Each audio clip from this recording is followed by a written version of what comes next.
Ermənilərin Murodov istiqamətində atəşkəsi pozması nəticəsində şəhid olan hərbiçimiz Sultan Niyazoğlu Şahvelədov dəfn edildi. Onun cənazəsi doğulub boyu başa çatdığı Qusar rayonuna gətirildi. Şəhidin Azərbaycan bayrağına bükülən cənazəsi xidmət etdiyi hərbi hissənin əskər və zabitlərinin müşayiəti ilə Qusar Şəhidlər Xiyabanında torpağa tapşırıldı. Dəfn mərasimində Müdafiə Nazirliyinin Səfərbərlik və Hərbi Çağırış üzrə Dövlət Xidmətinin əməkdaşları, rayon ictimaiyyətinin nümayəndələri iştirak etdi.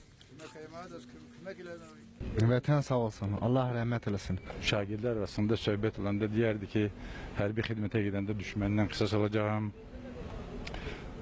Oxuyub məktəbi bitirəndən sonra Rusiya Federasiyasında ali təhsilini davam etdirib, gəlib qayıdıb vətənə, vətənin borcunu vermək üçün hərbi xidmətə gedib, düşmən gülləsinə tuş gəldi. Allah rəhmət eləsin. Şəhidin dəfn olunması zamanı hərbi qaravul düzülərək havaya yaylım atəşi açılıb. Silahı! Oldu! Hazır ol! Atəş!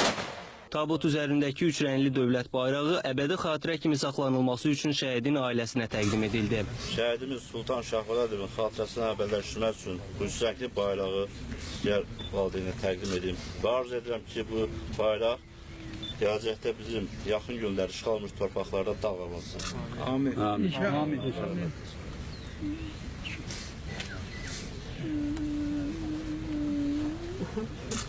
23 yaşlı şəhid Sultan Şahvelədov gələn ay ordudan təxris olunacaqdı. Ailənin son beşiği olan Sultanın bir bacısı və qardaşı var. Tehran Orucoğlu, Məhərrəm Feyzullayev, Qusar.